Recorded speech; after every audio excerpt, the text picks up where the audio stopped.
Guys, let us just do this real quick because this is exciting. We have with us tonight our featured guest, who is Palma Black, and she has stepped up out of her comfort zone to bring awareness, and she's launched Soul Purpose 360 and 360 degrees, and it's Black women's networking and empowerment. So it's an amazing venture. It's supported by the Jason Roberts.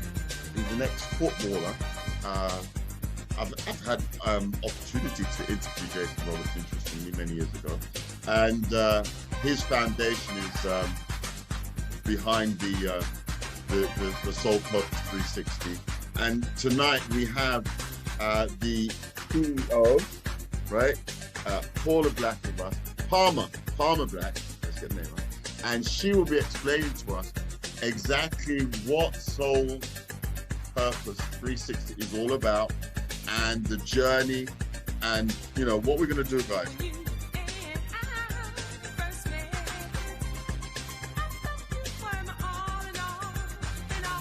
We do want to hear the story of the journey. So welcome. First of all, can I hear you? You can hear me? Can you hear me clearly? Oh, yes, I can hear you, yeah. Loud and clear. And welcome to the show. Thank you for joining us. And, it is an incredible journey that you're on.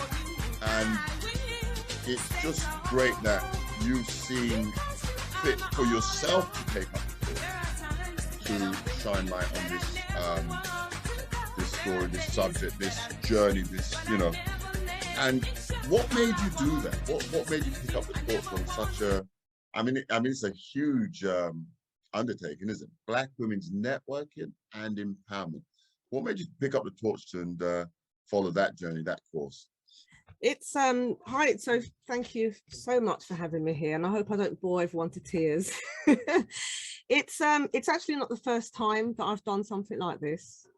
But it is the first time I have initiated something like this, and so I'll kind of tell you the story in different parts, really. So first of all, yes, we are launching the Brent Soul Purpose on Sunday, and I am so super excited. And I just want to highlight Diane Schrader-Johnson up there, who really has made this Brent chapter possible and making it happen. And also Patricia Wharton and Francine Daly. I don't know if they're in the group yet as well. I know Patricia, yes. Yeah, so I've been working with some phenomenal Black women, and I want to tell you about some of the women that I've met on this journey.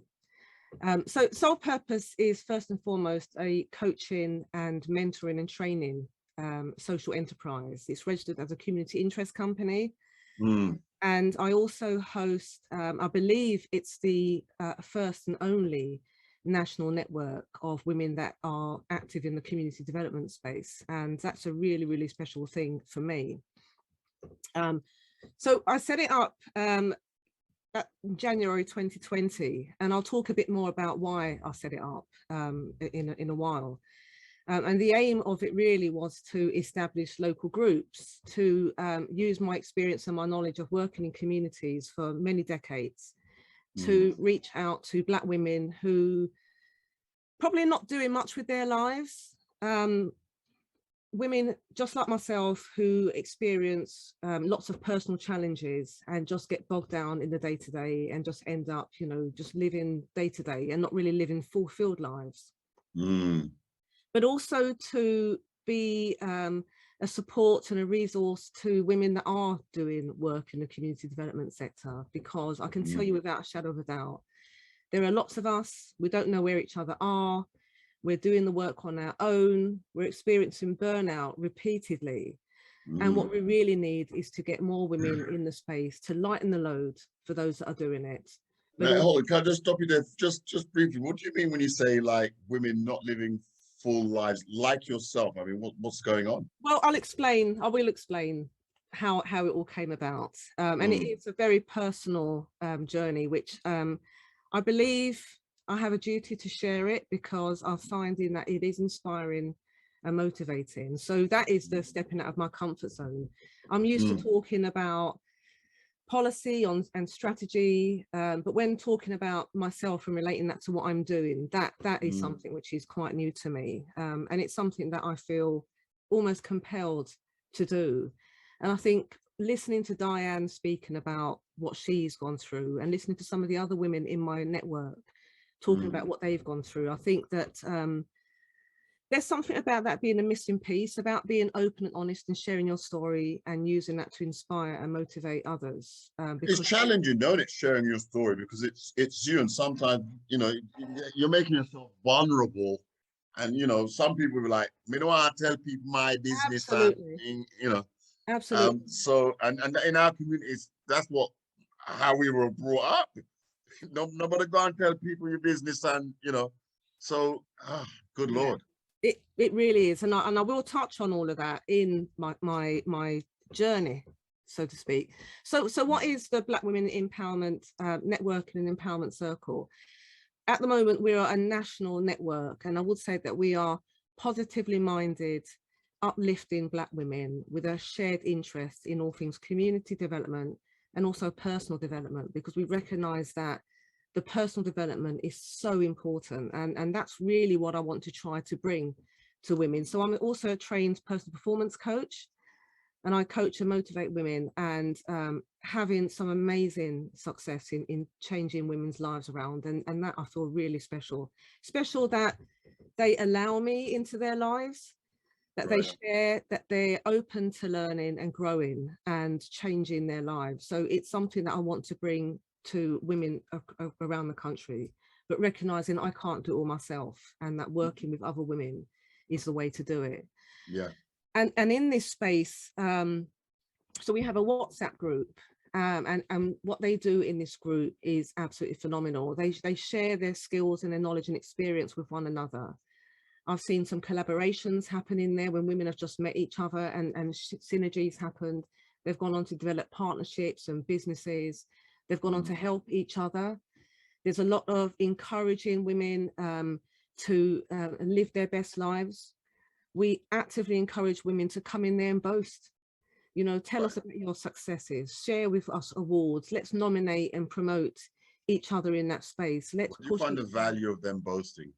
Oh, fantastic. Because you know what? Very often when we do talk positively about ourselves, people will put us down, and that alone will knock someone's confidence and really, really throw them off track. And that, I'd say, is one of the biggest challenges that the women that I coach face and experience, that stepping out of their comfort zone, that talking positively about themselves, because we've been brought up to believe that it's bossy. And it's not. You know, we really do need to, as a community, we need to learn to champion each other and support each other and really lift each other up. Isn't that funny that we were brought up to unwittingly, I don't know where it come from, but we were brought up to put each other down.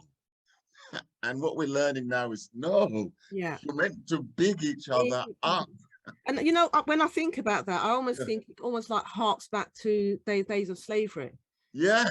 When, you know, it was almost like, you know, if one black one enslaved person said, I'm going to try and make a break for it, they would all say, oh no, you're going to get the rest of we in trouble, you know, and give up that. And there's something about that, about not empowering one another, that in fact what we actually do is we keep each other down. Right. And I think when Bob Marley talked about, you know, freeing our minds, that's what I see that he's talking about. Right. So, yeah. You know, somebody says, yeah, I'm going to climb a mountain. No, you never see black man climb mountain. What are you doing? Where are you going? Exactly. You know, exactly. Oh, man. You know, so what we do in this space is, I can honestly say that when I set up this space, I did not expect it to be what it is at the moment. And you know, today I had a telephone call from one of our members who is doing some amazing work in Ghana. You know, she's picking up the STEM world in Ghana. She's been so many awards. Paulette Watson, if you look, you know, Google her, find her, support her. She is has a project where she's raising 1 million black girls in STEM subjects and getting into jobs in STEM. You know, she's very high up in understanding AI, algorithms, crypto, all of the tech world, and she's really, really pushing for more and more Black girls to get in that space, and she's doing amazing work in Ghana. So I've got women like that in my group, and they want to be a part of it. There's so much love and compassion in that group, and friendships are made in that group, because the women in there, they inspire, they motivate, they encourage and support each other, and there's so much more in that space. So Brent, we're launching the first one, and we hope that, you know, women will come and they'll support us, and some men we know are coming to support us as well. But I'm also looking in the very short time to launch again in Croydon, Lambeth, Newham, Harrow, Southwark, Birmingham and Gravesend. So these are the ones that we're working on at the moment. You really are stepping out. And by the way, let me just reiterate, men are welcome. Yes? They're welcome to support us in the background. Right. Absolutely, absolutely. Right. When you say in the background, what do you mean in the background? It's a Black women's organisation. In fact, there is talk of a Black man's one very similar to this, because we recognise that men could do this with this support as well. You know, right. I'm just doing it with women, but you know, there is a need for the Black community really to be much more supportive of and empowered. Dispel that myth, you know, that whenever I meet a new woman that comes into the network, the conversation always comes around to the competitive nature of Black women. Right. And, you know, I'm not seeing any of that in Soul Purpose. You know, it is like-minded women. It's not for everybody, but it is for the women that come there and they find their groove, and they're really comfortable in that space. You know, Diane's here, she's in that group, and, you know, it's just absolutely amazing. Isn't competition good though, if it's positive competition? You know, because you can have competition which, like, two tennis players playing, they actually, because they're professional, they actually help each other to get better. So there is good competition, but what there also is the acknowledgement that everybody is unique. We're all individual, and you know, someone said to me the other day, you know, what if one of the local groups goes off and does their own thing? And I'm like, well, then that would be good. Right. My ultimate aim is to have Black women working together in communities. I don't really care what they call themselves or what it is that they do, as long as they do that, they support each other in that really positive way. Right. So what we try to do in Soul Purpose is to help women to find their soul purpose. You know, in the same way that I found mine, and I know that Diane has found hers, and other women talk about having found their soul purpose as well. And when you do that, you know, it's just such an amazing uplifting thing, and it impacts not just the woman, but her children, her family, and the community, and it is that ripple effect, you know. What is this thing? So now, finding your soul purpose, just break that down for me. What does that mean? Finding your soul purpose. For me, it means gaining clarity about why I'm here, what I'm supposed to be doing with my life. It is about just always feeling like I'm doing the right thing. And, you know, I think for all of us, we've been in jobs before, when we get up in the morning, we're like, what the hell am I doing here? I'm so miserable, it's killing me. You know, we only get one chance to live this life. And I think if we're not doing something that is fulfilling our soul purpose, then what is the point? And by the way, how do people find what their purpose is? I mean, how does that work? I mean, you know, it's a feeling, and it's a doing that when you do it, you feel so uplifted and so fulfilled, and you're positively impacting other people as well. And it could be in anything, you know, everyone's dream, aspiration, goal in life is different, and this is the reason why there's no need to compete with each other, because everybody's journey is different, everybody's life experience is different, what everybody wants is different. And when we recognize that, then we can support each other in a really, really positive way, and get some really good things that come out of that for everybody. And so, you know, is your platform really one for women who think they have a purpose and they want to expand on that purpose?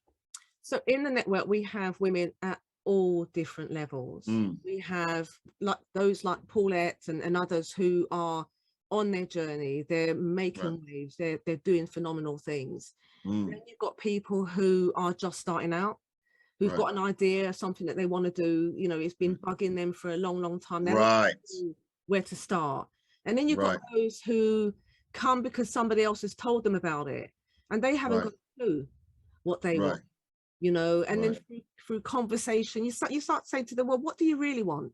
What do you really want? And that's why coaching is such a powerful tool in order to get women to really open up and be honest, and then understand that, you know, they do have experience, they do have skills, they do have something, and starting from that point. And that's kind of partly to do with my story and my journey in how I came to find my soul purpose. Because some people, fair to say,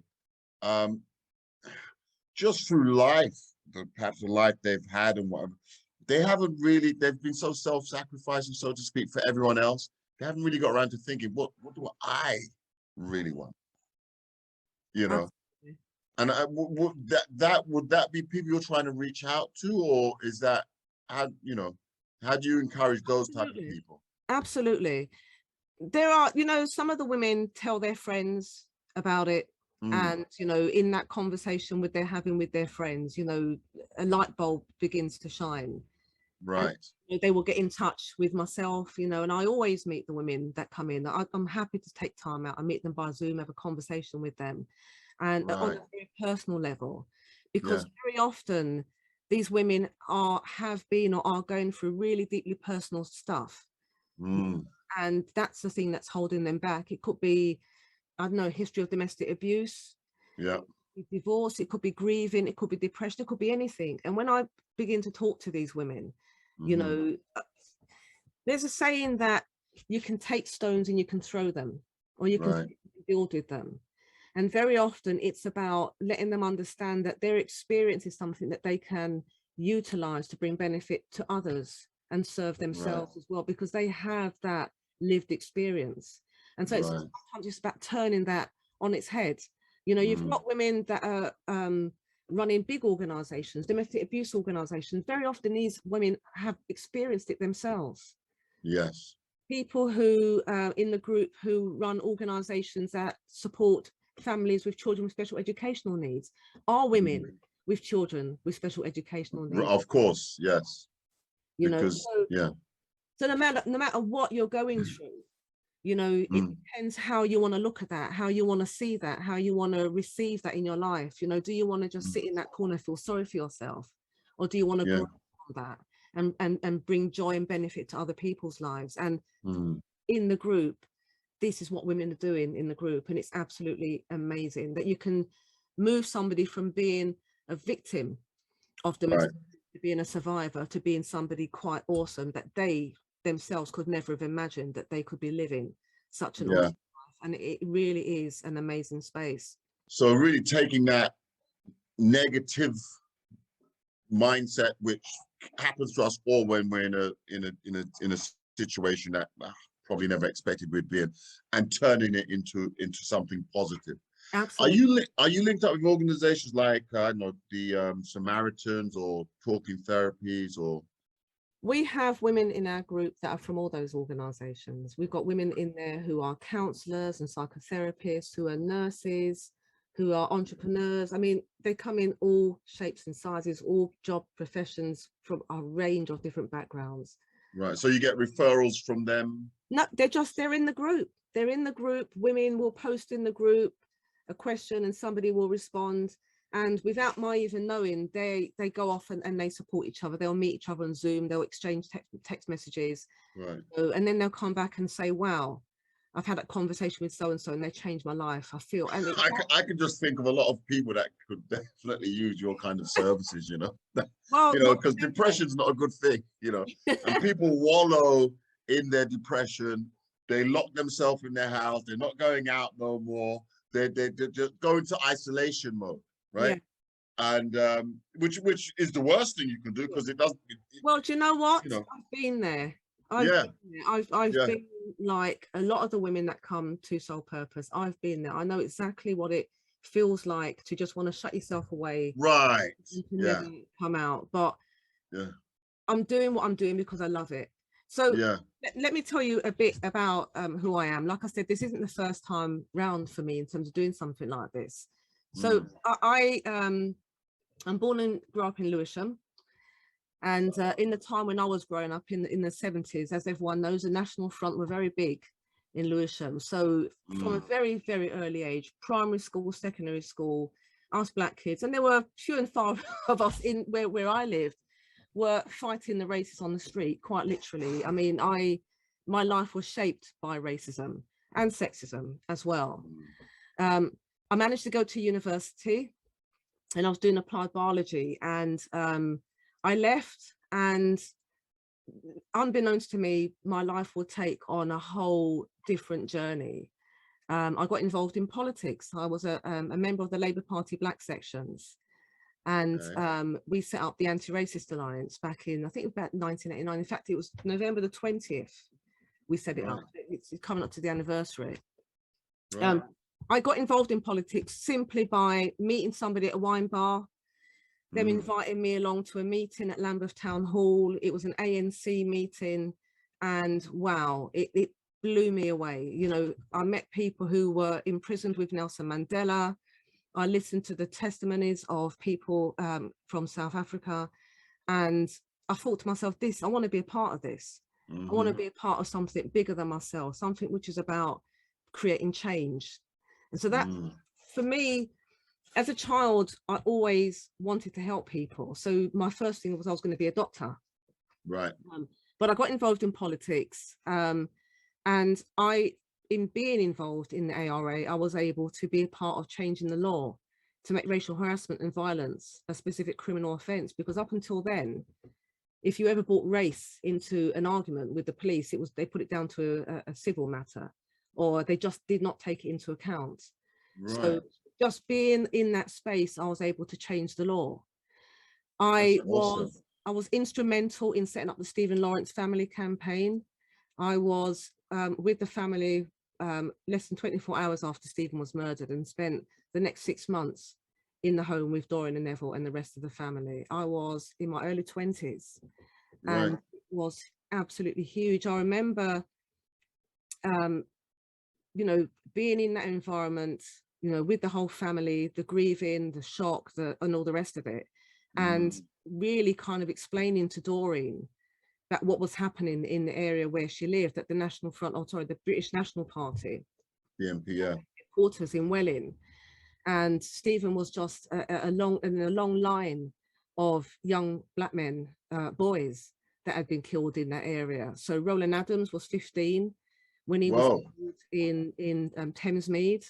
And I remember Roland's dad, Richard, saying that the kids that killed his son were children that he grew up with, that they used to go to the same primary school, they were in the same house parties and sleepovers when they were in primary school. And by the time they reached the 15, they were so filled with hate, they stabbed his son to death. I think 15 people were involved in his murder.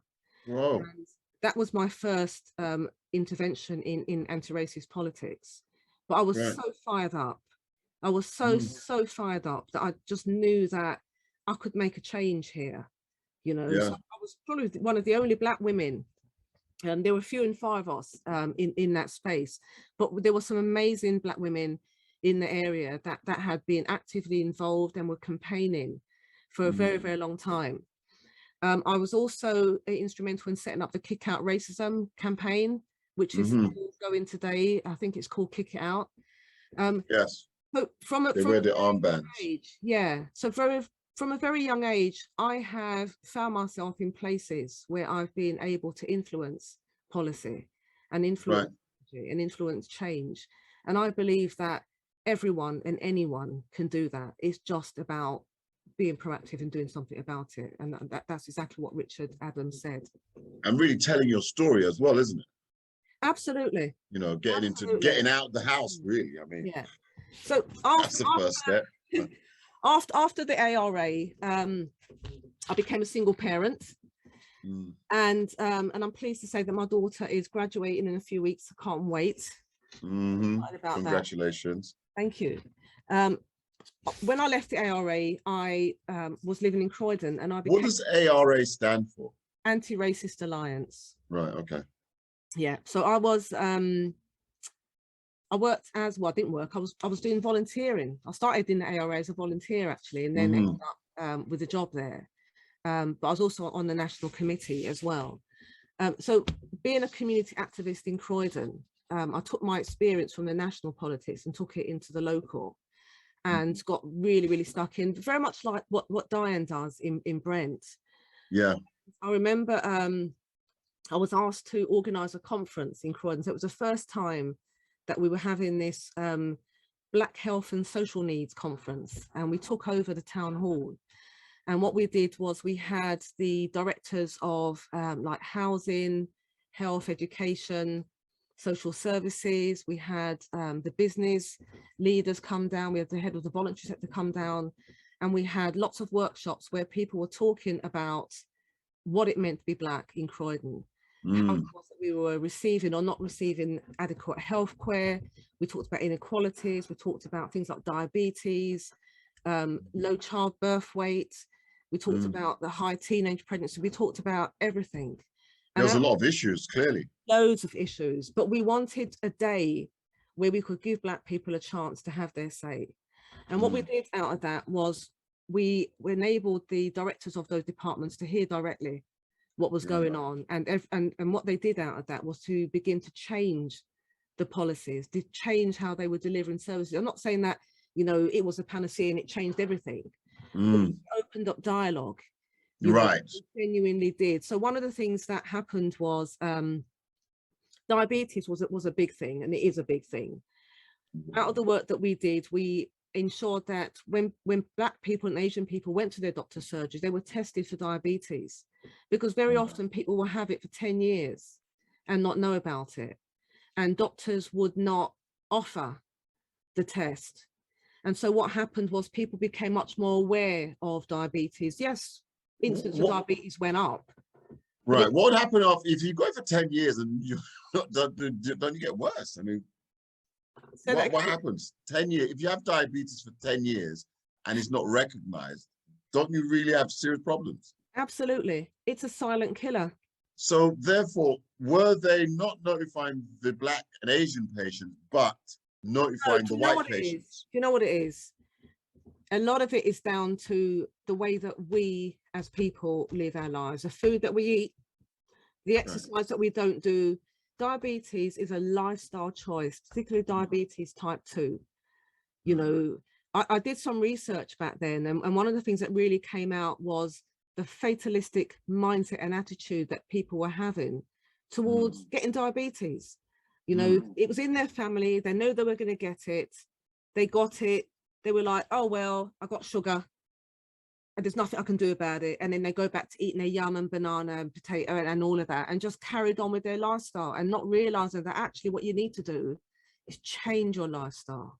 Yeah. Don't eat those foods, and you can actually reverse diabetes. And that's become a big trend of late. People, it has. I mean, it's not a Black thing, though. I mean, so it's not a Black thing, but the high incidence and the lack of awareness. And very often, you know, people end up having their limbs amputated. It's not necessary.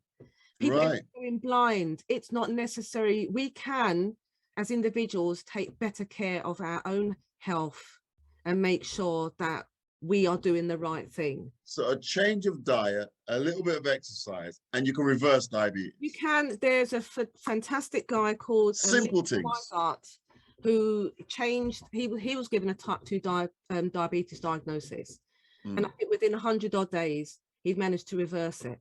100 days. 100 days. And the thing about this diabetes, people live with it for years, taking the jab or the pills or whatever for years. 100 days they can reverse it. Absolutely. So, you know, there is that. So I've been able to be in places where I've been able to affect positive change simply by being there, either as a volunteer, as a resident, either being asked to be on certain committees, being part of discussions, or through the types of jobs that I have. So I've always worked in communities. That's what I do. That's what I love doing. I get such a buzz from working in Black and minority ethnic communities, in communities generally. you're a people person. I am a people person. I am a people person, and I love it. So, some of the jobs I go on. So Soul Purpose, right, has come from out of that background. How long has Soul Purpose been operating? So I'll tell you how I came to come to Soul Purpose. I'd say that my personal and spiritual journey began maybe about 2010. My younger sister, handed me the book The Secret by Rhonda Byrne. Anyone ever heard that book? Yes. Now, interesting you mentioned The Secret. It was a movie as well. They made it into a movie, a documentary. Yes. And when it did come out, it's a pretty big thing. I was in America at the time, Absolutely. and I remember a group of us arranged to go to the we went to a bar and they had it on the big screen, and everybody watched it, and then we had the discussion thereafter. Absolutely. So what happened was, I was in a job and I absolutely began to hate it. It was in a field that I should have been loving. I should have been thriving in that job, but I had a manager who wasn't supportive of me, and every day just felt like a battle. I'd come from making big changes to a place where I couldn't do anything. I just felt like my wings are being clipped. I felt I was being de-skilled and devalued. I was miserable, like many of us, get up and go to work and just thinking, why am I doing this? So when I was there, a woman I was working with said to me, have I heard of The Secret? And I thought she was talking about a secret. And I didn't really pay that much attention. And about a week later, my sister said to me she had some books to give me, and one of them was The Secret. And when she gave it to me, I just looked at it and I went, oh, this book has been looking for me. And I went home and I read that book and I was blown away. And when I say to people, it's not rocket science, it's what we know. But when we sometimes see something in writing and it's broken down for us in a way, that's like oh my goodness. The penny drops. Funny, The Secret, the thing about The Secret is not really a secret. Exactly. It's in your face, it's staring at you all the time. And it's about understanding that the law of attraction is the law of creation, and it's what we all have within us.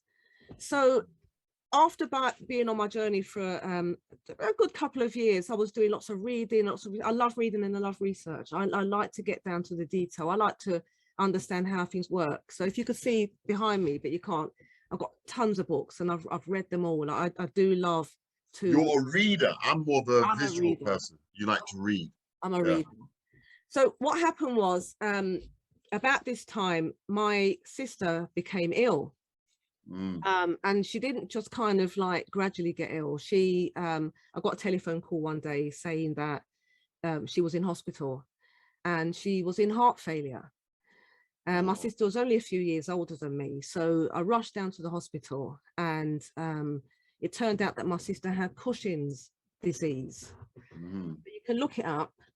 It's when one of your hormone producing glands starts to overproduce hormone, and my sister's was her adrenal glands, which produce cortisol, the stress hormone. And my sister was literally dying because of stress. So this was in about January 2012. She was so ill that they needed to operate to remove the tumors on her adrenal glands, on her kidneys, and no doctor, no anesthetist would touch her. And this went on for months and months and months. And I think by about maybe the June, I think a doctor had come over from Europe to do the operation. So they removed the tumors, but what happened was she'd now had tumors in her pancreas and liver. Right, so it traveled. Yeah, it spread. My sister, she was given 5 years to live from 2013. Right. But in that time, I spent a lot of time with her, and we would talk about life and the meaning of life. And because I was already on my journey, and we were talking about what our purpose is, and she shared with me a lot of her regrets. My sister, she knew she was dying. She knew that the things that she wanted to do in her life, she was never going to get to do them now. And, You know, we spent a lot of time talking about this. But what really became clear to me was my sister's position and why she was in the condition she was in was because of a lack of confidence, something that had plagued her all her life. And it dawned on me how impactful a lack of confidence can be on our lives, particularly when we become adults, if we don't do anything about that. It affects the decisions that we make. It affects the paths that our lives take. And so in 2015, in this job that I hated, I decided that I wanted to leave. I thought, you know, I need to. About time. I need to leave. And lo and behold, I was told that they were going to make me redundant. Oh, that's a gift. Let me tell you, that was the happiest they ever saw me. Got a bit of a package too. Oh my goodness, I was so happy. I used to have to go to the toilets just to do the little, and then come out, because everybody else was miserable. People were depressed. Were bawling. People were huddled in corners. They were talking, and I was just there floating through the office. And they're gonna pay me to leave. And they're gonna pay because for me, I knew where I was coming from. I knew what I'd been through. I knew my skills. I knew that, you know, this was an opportunity for me. And I realized that most of the people didn't have that mindset. No, it was a job for life kind of thing. And end all. And, you know, I just couldn't help but contain my joy. In fact, they thought I'd lost the plot completely. They thought that, you know, I was proper, but I could not wait. Can I just say, Patricia has chimed in. She said, and there's a term for it. She says, I used to suffer with redundancy envy. It was the greatest thing that happened for me. I mean, no word of a lie. I was in that position too, hated the job. And in fact, when they made me redundant, I was cussing, and I remember telling a friend, and took them to court. Took them to court because it was unfair dismissal. Okay. Because it was meant to be a last in, first out, and there should have been 3 or 4 people that went before me, and obviously somehow I jumped the queue, so I took them to court. However, I remember a guy had said to me, and this was before the redundancy happened, he said, I don't know, he didn't know me from Adam. We just met in passing, and he said, listen, no, there's no fear in redundancy. He just whispered that in my ear and walked on, you know. And it was just an amazing thing. That redundancy and the little package that you get, by the way, humongous. Your life is off. Never look back. Never look back. Never look back. It was true, you know. And it was the ironic thing was, I'd been off work ill, and I also to people, it was like God did kick me in my back and say, I'm talking to you, right? Listen to me. And in that 4 months, I've never taken time off work. In that 4 months, I made some decisions. I said, when I go back, I'm going to resign. When I went back, my manager called me in to have a meeting with me. And thank God she got in first and told me that there was likely redundancy, because I would have left with nothing. So I feel your pain. I feel your pain. Listen, I had to go through 6 months of pretending that I wanted the job that they were offering me. And I remember, because the rule was, you had to apply for the other job if you'd make yourself redundant, and then there would be no package. Right. And you had to go for the interview. And I remember sitting in the interview, and I was almost like schizophrenic. You know, they asked questions, and I'm starting to answer them, and I'm thinking, no, I don't want the job. So I started, and it was just this whole, it was mad. It was absolutely mad. And well, you got to act the part, though, don't you? That's the thing. You got to act the part. And I was praying that they would say no. And honest to God, when they turned around and said to me, and Palma, I was just like, you meant to look sad when we tell you not having the job. Thank God they were telling me down the phone. I was dancing in my kitchen, man. I'm telling you, it was just like, yes, now the next part of my life begins. But you know, more than anything, I wanted to be able to spend time with my sister, because she was getting more and more and more ill during all that time. And so that enabled me to spend time with her and do things for her. So I'm also a DIY fanatic. And Right. she let me lay the laminate floors in her place, and that was. Oh, are you married? I'm not married, but Oh Lord, I could do with a woman that would lay laminate floor.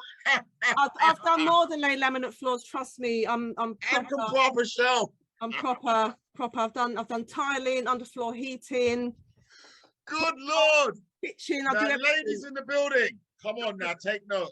And ask Diane, I've just done my stairs. I've just done sanded down the stairs and stained it and Oh, tidied it. come on. I mean, Yes, seriously, who needs a man? I mean, come on. Big up, big up. I It's do all of possible. these things. My dad trained me well. My dad was a master carpenter. Okay, And he okay, trained there me you well. I go. used to Big go up out to working dad. with my dad. He used to take me to building sites. I'll be out there. I've got more tools than most men that I know. And you're kitted out as well. Woo! Come to me for tools. Anyway, back to the story. So after my sister, she moved into a place. I did her floors, and I remember sitting at home one day, and I was thinking, what am I going to do with my life now? And I got the cushions ready. I was going to meditate on it, the candle burning, the nice little music going in the background, and I was just getting ready, and my phone rang. And I looked and I thought, should I even bother to answer it? And I thought, let me just answer it. I'm not started yet. So I answered it. And it was a woman that I used to work with. And she just called me up and she just said to me, Palma, I'm calling you to thank you for all those conversations we had when we was at work.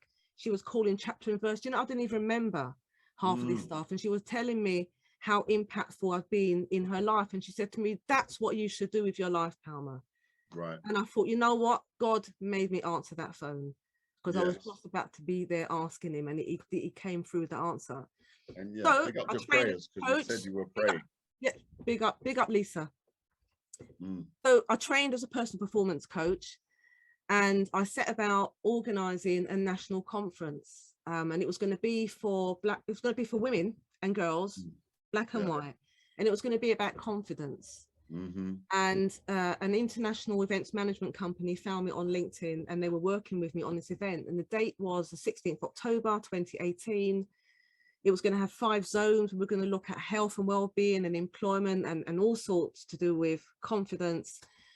And then my sister passed away in March 2018.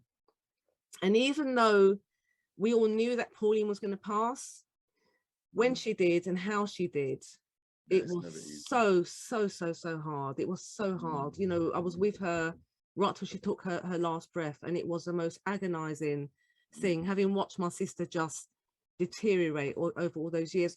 Part of me wanted her to go. I've never seen anyone suffer in so much pain. Bittersweet. And not being able to help her. And when she went, it was like I couldn't breathe. I'd never known grieving like it. And I literally had to give up on the event.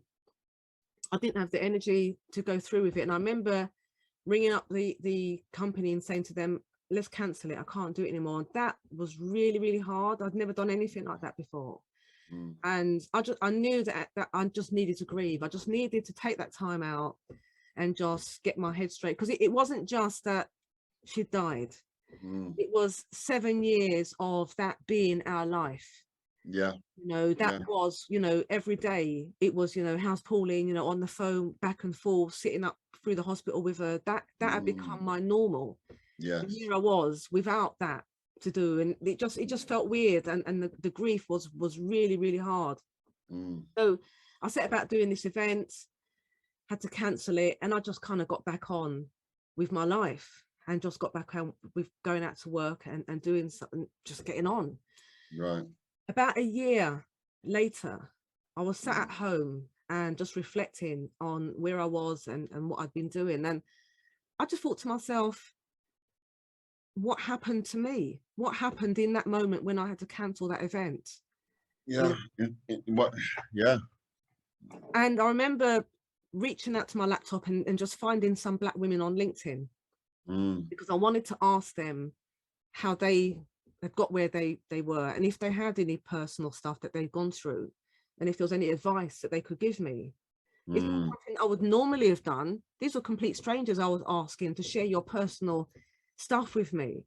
And believe you me, Joseph, that afternoon 3 women called me on the telephone and 3 women were bawling down the telephone, telling Serious. me their personal stories, that what they've been through. They hadn't expected to be that emotional in the telephone call, but they were sharing really personal stuff with me.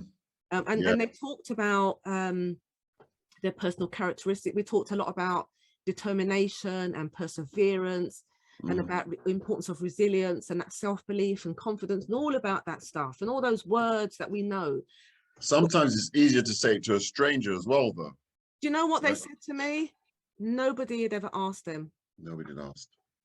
People had asked about their professional barriers, about lack of access to funding or training and all of that, but nobody had asked about their personal stuff. And they were telling me things like, you know, they put on their bravest face when they go to work, and as soon as they come back in through the front door, they just collapse into a heap.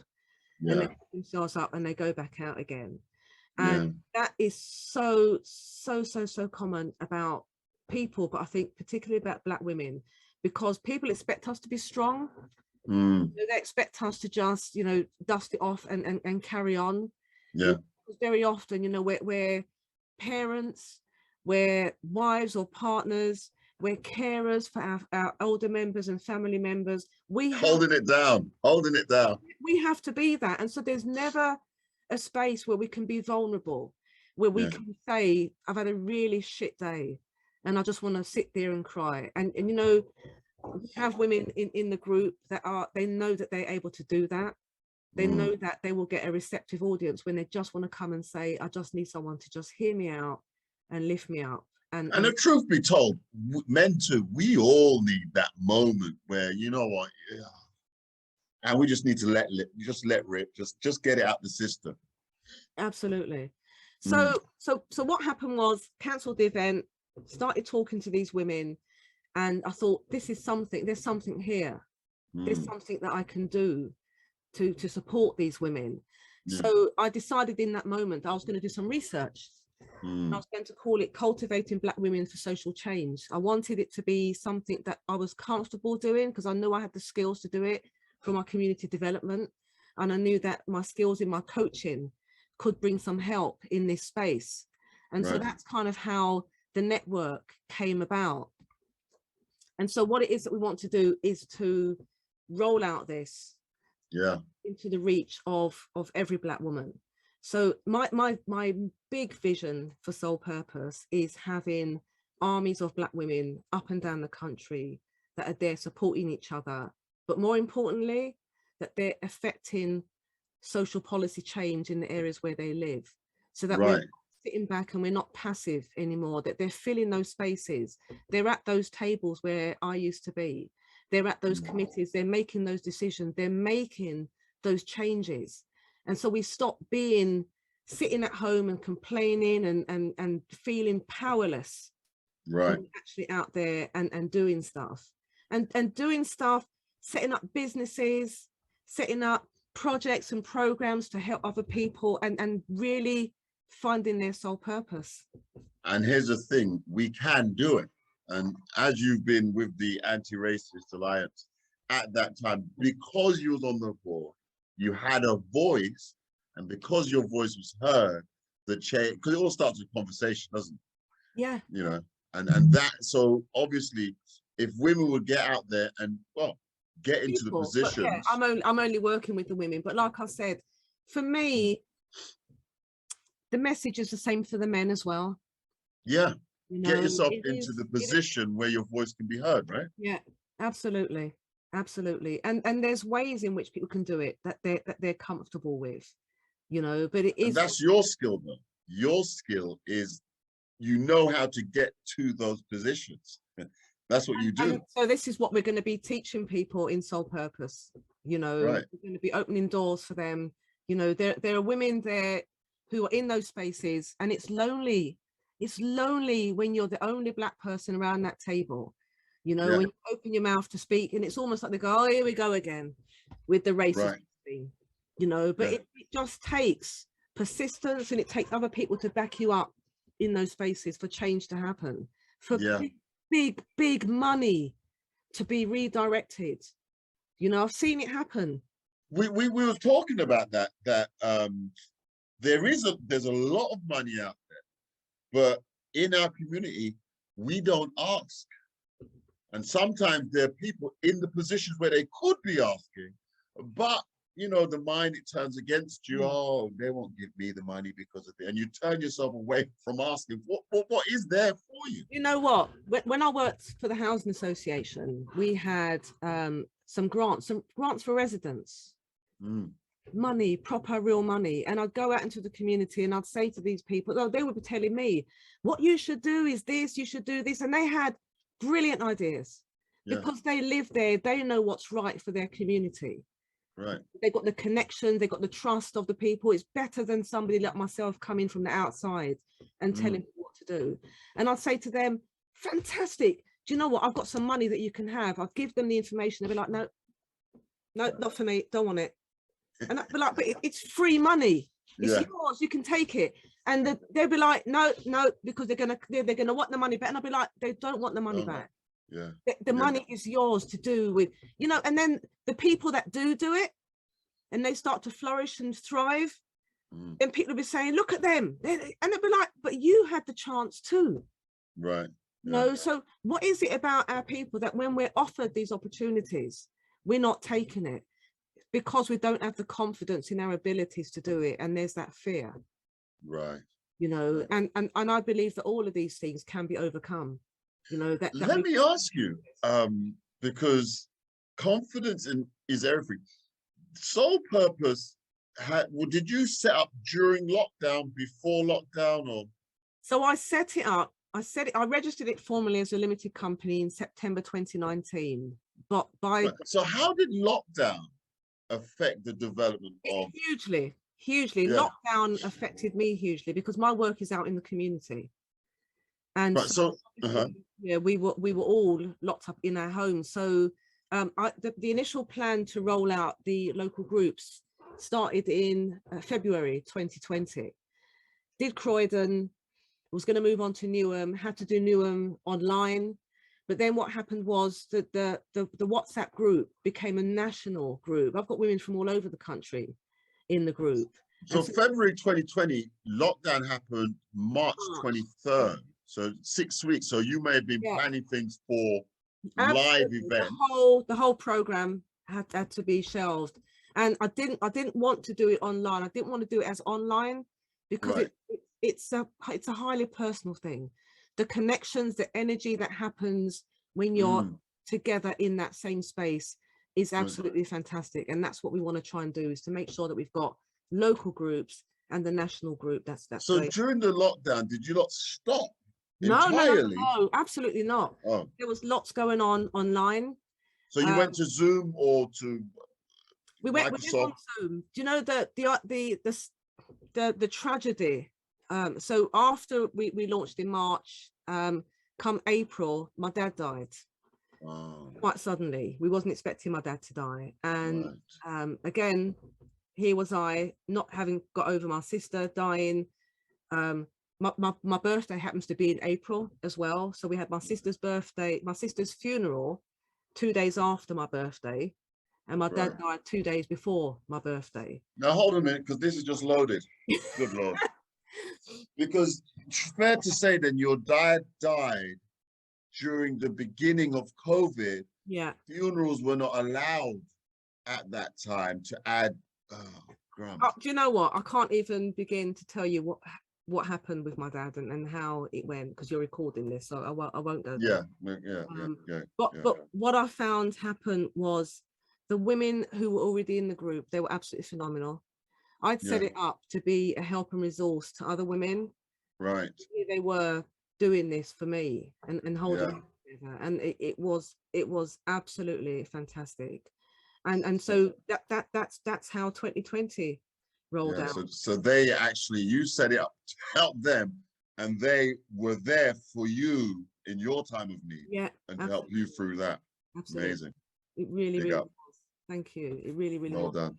So the network, it exists for a number of purposes. I'm just going to tell you what the purpose of the network is. It's here to bring together Black women. And when I say Black, I'm talking about African Caribbean, Asian women, any woman who experiences racism. I talk about black using the political definition of black. They're not, and my name happens to be black, they're not my women. Hold on, wait. This, you know, we've had a lot of things on the platform, but the political definition of black, haven't heard that one. You have to expound. You have to expound. Black, you see, okay. I've got a pen and a pad. Okay. I'm taking notes. let me give you an example. So I joined the Labour Party Black sections, and this is when I became aware of the political definition of black. I always say to people, growing up with my name being black, when I was young, I thought that wherever we went, we were really popular because everybody seemed to know our name. I mean, they would shout our name out from across the road. You black, whatever. And so the word black and my name black became something I was always very conscious about. You know, it would always be more than, and I think I got the best name ever, black. So black's in your name. Absolutely. So I remember a time when we were all African, Caribbean, Asian, we were all called black. And for me, that was about us being unified. There was something about us identifying with being black, African, Caribbean and Asian people. And in fact, in the black section, we had African Asians in there. We had Pakistani, Indian in there. We had Iraqi people in it. And they were, and black was a political definition. And I remember clearly when the black sections were moving to the Black Socialist Society. And a professor called Tariq Maudud had written a report, and this report was about why Asian people now wanted to be called Asian and not black. And it was a big argument. And as far as I'm concerned, it's about dividing us. United. I was going to say that because I've heard this. Back in the day, black and Asian, we were more together. Yeah. And then all of a sudden, some unknown reason, there's been a disparity, and Asians want to be this term, and you know, and then the disunity continues because there's more divisions in the Asian community. There's divisions still in the African Caribbean community, and for me, this is about what do we have in common. So who's the person that wrote that book? Sorry? Who's the person that wrote that book? Tariq Maudud. And he's from where? I think I don't know, he might have been a Pakistani professor, but Tariq Maudud, do Google him again. And why would he have written such a book? I think he was commissioned. He was a professor, and I think he was commissioned to write. Because they got that black guy earlier to do that. Don't mention sewage to me.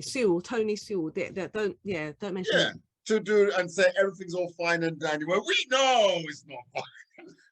Come on. So this is what I was saying. So this is the institution really. Yeah.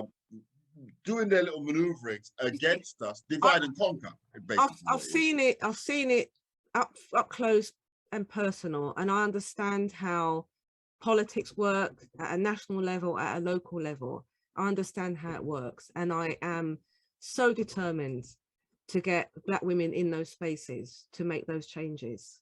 Right. I really am. And they can do these things. So obviously there's not enough black representation in there. Absolutely. To effect. So what do you think of my what's her name, Pratik Patel, in the position that she's in now? You're recording me. I can't say. Oh, okay. Yeah. I'm having to be very, very mindful of what I'm saying. Okay. With respect, we continue. Yeah. So we're bringing together black women who work, women who volunteer in the community, women who are running projects. Some of those running community groups, even social enterprise and businesses, we bring them together, and we hope to bring increased insight into black communities by their shared knowledge and their perspectives. Now, can we talk about BAME? Because you said the political definition of black. I don't agree with that at all. And then we've gone now to BAME, Black and Minority Ethnic, which still tries to pull everyone together, but in a different way. I mean, so this was Tariq Maudud with the BAME, the Black and Asian. Oh, him again? Yeah. This is where it came from. So it's not new. This I'm talking about was in the 90s. This was the 90s. Okay. Right. So the term BAME, before then it was BME. It was black, Yes. minority, ethnic, and then it became BAME, Right. the Black and Asian. Okay, so it's not new. It's something we've been using that term for a long, long time. And those of us in the sector know that we've had to use that term in order to access funding. Correct. Now that's the thing about it. So whereas people are against it, technically you need it because that's the box they put you in, and you have to go in that box if you're to get the funding or the things that you need to Exactly. for supporting the community in its various endeavors. Absolutely, absolutely. You know, so what we also do is we provide a safe space. And Right. what I mean by that, I mean, it's so we have a monthly online networking session, but we also have ad hoc sessions where we meet. And it's a safe space where women can bring their whole selves, their personal selves, their baggage, their emotions, whatever it is. They bring their professional selves as well. And we share experiences with issues of concern, and we get and receive help in return as well. It's a very nurturing space. Right. We identify women in the community who are community leaders, and we give them support and enable them to do more within those areas. We strengthen connections and engagement through women. We provide training for women, or the women in the network provide training and support and guidance for other women. So let's mention real quick, on Sunday, which is day after tomorrow, what's that about? So we're going to be launching the Soul Purpose Brent. We're encouraging women to come along and hear myself and one of my coaching clients, Francine, absolutely phenomenal woman who has gone on to set up the 360 Lifestyle Support Network. I mean, she has gone from somebody who, quite frankly, was in bed all day because of illness and because of depression. And now she's running this phenomenal organization in just over a year. And her health has improved and she's on the up and up. Amazing. Absolutely. So sometimes illnesses are something that's going on in the head, isn't it? And again, grieving and ill health, all of those things. And when you find that spark within you, when you find that purpose, you know, and now I'm having to tell Francine it's time to knock off and go to bed. We're going to be hearing from Diane. Diane is speaking on the platform. She'll be talking to us about Serene Me and how she's been active in her community. And we'll also be hearing from Patricia Wharton, who I know is in here. And I think I should call them up to come and talk, actually. Yeah, Patricia, they are in it. Let's just, real quick, this is your website, yep. soulpurpose360.co.uk. And here's good. Each time a woman stands up for herself, she stands up for all women. Maya Angelou, fantastic. Yeah, and these are the different things you've been talking about, right? Yeah. Coaching, mentorship, personal development, training, networking. So now, if people come to this website, where do you suggest they go? Right, so if you go to the top where it says, I can't see it, networking. Networking Empowerment Circle. And go to local groups. Local SP60 groups. Yeah. So there's information there about the launch on Sunday.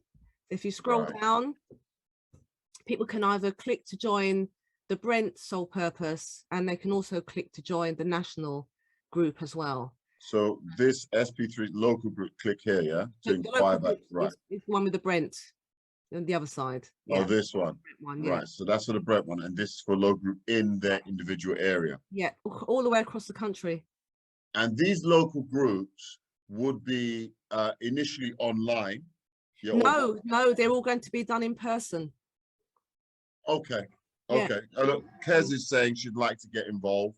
Absolutely. So it's very simple. Now, a couple of questions in the box that people like asking. By the way, guys, by all means, questions in the box so we can get these questions that I may have missed and that you guys have, you know, fed upon in what we've been discussing. So somebody said about your locks. What's the story behind your locks? So I had locks for 21 years. I mean, was it locked? It was proper long. Yeah. Wow. It was proper long. I'd cut it so many times because I was sitting on it. It was so heavy. It used to give me neck ache. Wow. I did my locks because because when I was a little girl, I used to have these dreams, these repeated dreams of me standing in a corner with and talking to lots of people with long hair, long heavy hair. And why that was important for me, because as a child I was exceptionally shy. I literally wouldn't speak. And so to go from somebody who was really shy to somebody who does public speaking now was huge. I did my hair in 1999. My hair was very, very long, and over the last, I'd say maybe about the start of this year, I just began to have this, I need to let go of the emotional past and the spiritual. I need it to be refreshed. And it was a huge thing for me because my hair was very important to me. My locks. You had it a long time. So, and I used to always say to people, I'd never get rid of it. This is how I'm going to be to the end of my days. But I just felt I needed to start again. So in June, I started undoing my hair. Yes, ladies and guys, it is possible to undo locks. And it took me over 3 months of personal journeying, letting go of all of this. And it was a journey. It really was a journey. But I am going to be doing it again. You're going to locks up again? Yeah. I am because. Oh, you miss it? I do miss it. I do. Right. So really, I mean, it was one of those things. You're letting go, and you're starting anew. Yes. And and obviously all of this with soul purpose, you know, all of this and other stuff that's been happening in my life as well. It just feels like a fresh new start. Amazing. A couple of questions here. What are the hurdles you've been up against when helping others? Oh, depends what others they are. Right. Well, women, obviously. Hurdles I've been up against. Yeah. I mean, I even said it to you that it's challenging you're putting out yourself out there to help women, and everybody's got a different type of problem, different type of issue, and sometimes the issues themselves have issues, right? So navigating that field is can't be easy. There's got to be challenges along that way. So I'm not a counselor. I'm not a psychotherapist. I don't have any of those qualifications. I'm a coach. Yeah, some of the people that come into you, that's sort of what they're looking for, isn't it? Yes, they are. And we do have those professional people in the group as well. And so I, as a professional coach, I don't coach somebody who has psychological problems. They, you know, I will have a conversation with them. I may recommend that they speak to a specific person.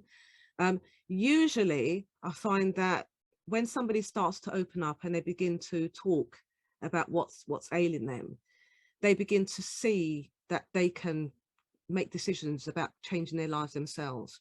And they will go off and get counselling. And sometimes people come back and said to me, I've had the counselling, now will you coach me? And so I coach. So coaching is a very forward-looking thing. It's about getting people to visualize a future and a goal so that they can see it and feel it, and smell it and taste it until it becomes something that they really, really want to go for.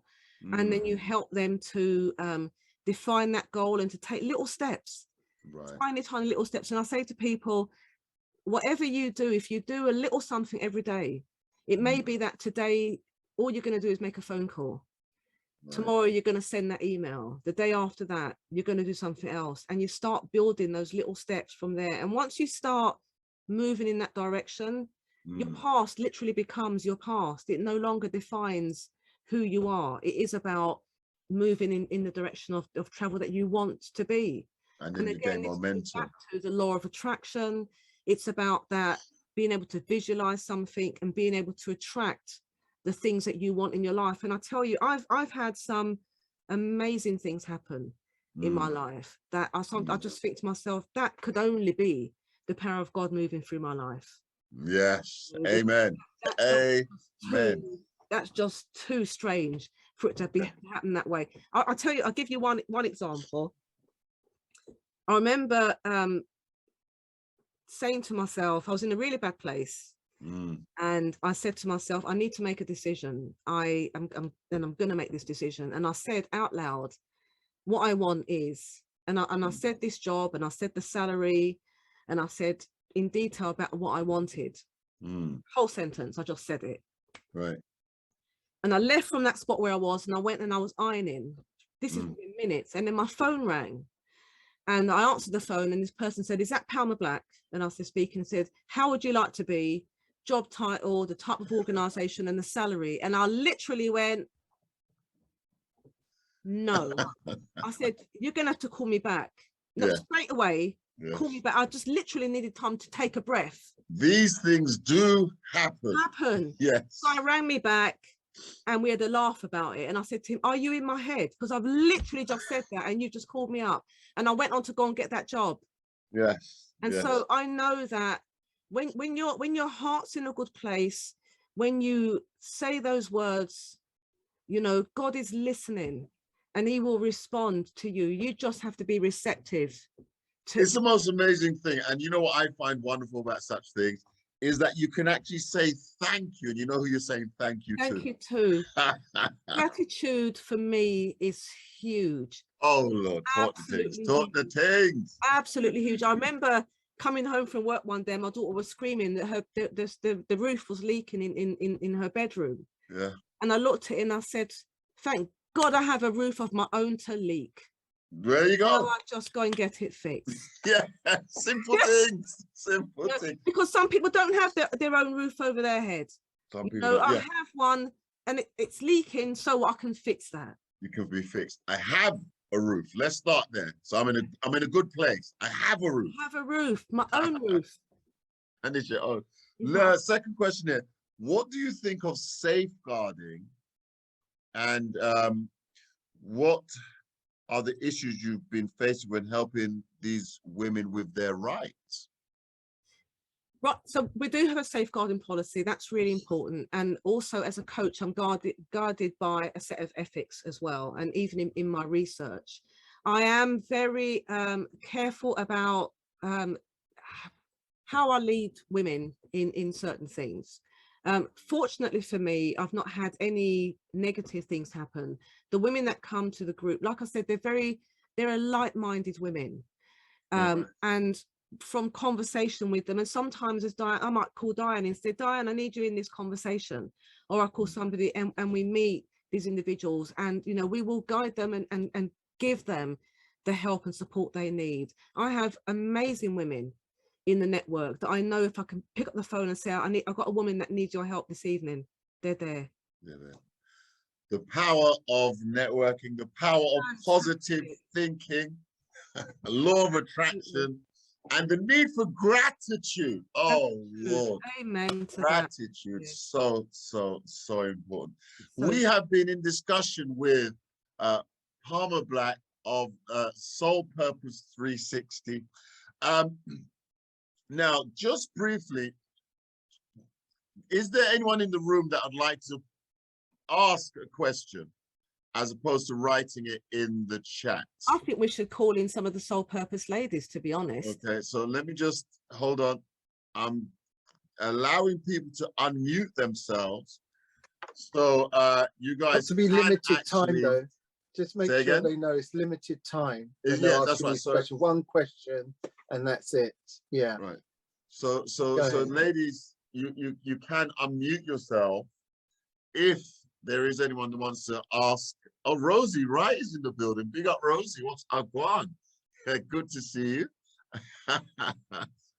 We've had Rosie on the platform before. So if there's any of you that would like to ask a question other than type, now is the moment to do so. And whilst you guys are considering that, I am going to just... I'm unmuted, Joseph. I'm right here. Who's that? Kerry is in the building. Of course it is. There you go. I think, thank you for your conversation, because out of your conversation confirmed exactly, it was almost like, oh, this is me. You're talking about me, my life, what you're doing and the purpose that you're doing in helping these women, in identifying the self-respect, self-esteem, etc. That's coming from the struggles and you're identifying your purpose. It's so liberating when you find your purpose and you're helping these people. Do you take, when people say thank you for your conversation, you've saved my life. You actually hear people saying that you saved their life. And then what do you say in response to that, if that does occur? Because time, when you give them time, you know, that just changes everything, doesn't it, sometimes? Hold on. Palma, you have to unmute yourself. Yeah. There you go. But it's all individual context. Each of the women that come, they're all individuals. Yeah. And you know, the conversations that I have with them are really, really different. It is very moving when somebody gives a testimony like that. I don't see that what I do is that amazing, to be honest, because I'm just doing what I feel that I should do. I think for me, it feels like a sense of duty to do it.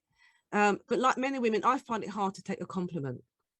I really do find it hard to take that's something that I personally am getting used to being comfortable in doing that. So now you found your purpose. Because you found your purpose, do you find it like sometimes you just want to put it down, but you know you can't?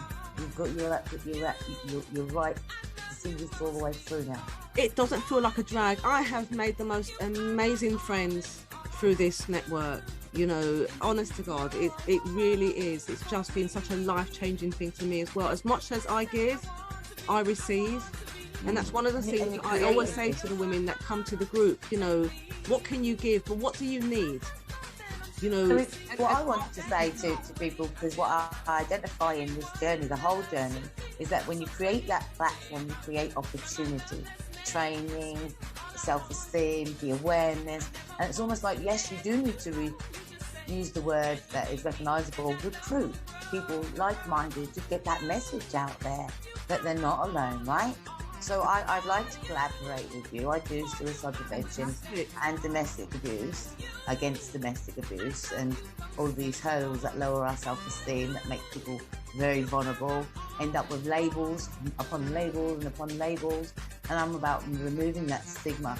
So I think hearing your message, and it's incredible today, and I thank the universe for this connection today, because I think even bringing you here with Champs and Giggles, I sponsor Champs and Giggles, who's now sponsoring the supporting what you're doing, getting the messages out. We're connecting in unity. That's only going to make that, come on, let's do something together. Absolutely. Let's just get that message out, you know? So Carrie, yeah. Well, go to the website, sign up. I already got your details. I'm a little bit of a paparazzi. I like get the promotional side out of it. Are you in There's Brent? the website. I'm Diane knows me. I'm actually in Suffolk, but I don't let distance stop me from getting where I need to go. You're in Sussex? Suffolk, SUFFIOLK, but I do commute. Suffolk. Okay, Suffolk. Well, we can have a group up there. Yeah, and we connect online as well anyway. Absolutely. Brilliant. Brilliant, Kez. Thanks for your question there. Thank you. Absolutely awesome. So we're going to conclude here because it's, well, the time has really gone very, very quickly. You guys can see the website. So www.soulpurpose360.co.uk and networking empowerment circles, local SP360 group. And then as you scroll on now, here's the event going on this weekend, Sunday 21st. There will be other events and local groups here. Here's Brent and here's the group, because it's a continually expanding platform. And hot off the press, we have an International Women's Day event in March, and Dawn Butler will be our keynote speaker. The woman is just awesome. Dawn Butler, we bigged her up earlier. Big up Dawn Butler again. That's just excellent. So, Palma, it's been wonderful having you on. Shug says the Almighty always works wonders. Amen. And she also shares your with the locks, because Shug has locks too. So she knows that feeling. She says she won't cut hers. Yeah, no, they'll be back. They'll be back. So brilliant. Soul Purpose 360 has been in the Champs and Giggles building. We are going to bring a conclusion there, and